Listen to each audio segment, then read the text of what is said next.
Welcome to বিদঙ্ক.com। আমি সঙ্গীতা, তোমাদের ম্যাথসের teacher. চলো দেখা যাক কি প্রবলেম আছে সলভ করার জন্য। গ্রামের 50টি পরিবারের সদস্য সংখ্যা নিচের তালিকায় লিখেছি।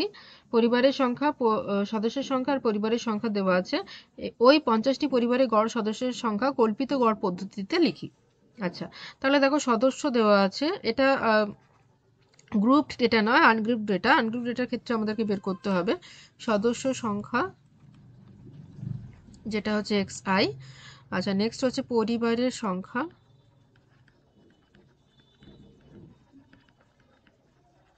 যেটা হচ্ছে fi। তো সদস্য সংখ্যা দেখো কি দেওয়া আছে, 2 3 4 5 6 7। আর পরিবার হচ্ছে 6 8, ওকে 6 8, তারপরে 14 15 4 আর 3। ওকে, আচ্ছা পরিবারের সংখ্যা হলো। এবার নেক্সট হচ্ছে আমাদেরকে একটি গড় কল্পনা করে নিতে হবে যে 50টি পরিবারের গড় সদস্য কত আছে। গড় সদস্য আমরা কল্পনা করে নেব, তো যেটা হচ্ছে কল্পিত গড় পদ্ধতি। তো এইখানে যে কটা 1 2 3 4 5 6 ডেটাস আছে, তো 6 ডেটার মধ্যে আমরা যেটা মিডল ভ্যালু সেটাকে আমরা মনে করব যে কল্পিত গড়। ঠিক আছে, তো আমাদের কল্পিত গড় হচ্ছে মিডল ভ্যালু হচ্ছে 4। ওকে, তো কল্পিত গড় বা assume mean that is equal to 4। Okay, তো নেক্সট কলমে তাহলে কি লিখবো আমরা, বিচ্যুতি বের করব। ঠিক আছে, ডেভিয়েশন বের করব। তো ডি ইজ ইকুয়াল টু বা DI is equal to X I minus A. Okay, তো এক্স আই থেকে এ, প্রত্যেকটা এক্স আই থেকে আমরা এ বিয়োগ করব, দিয়ে তারপর আমরা ডেভিয়েশনটা বেরিয়ে যাবে। তাহলে 2 মাইনাস 4 করলে হবে -2, 3 minus 4 is -1, 4 minus 4 is 0, 5 minus 4 is 1, 6 minus 4 is 2 and 7 minus 4 is 3. di বেরোলো। নেক্সট কলামে আমরা বের করবো fi into di।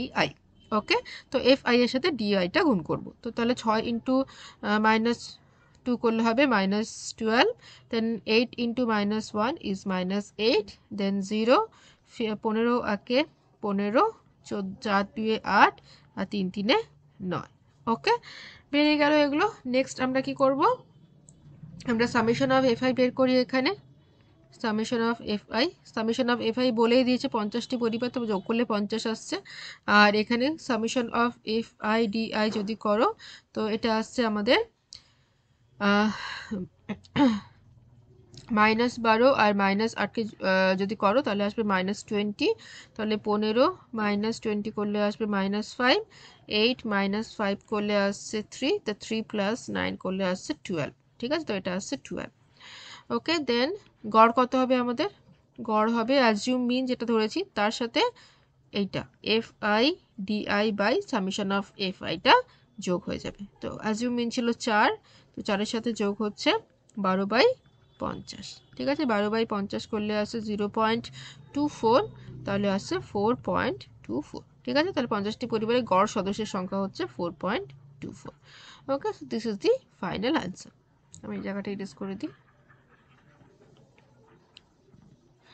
So thank you for watching বিদঙ্ক.com। অঙ্কের আরও প্রবলেম এবং সলিউশনের জন্য আমাদের ওয়েবসাইট অবশ্যই ব্রাউজ করুন।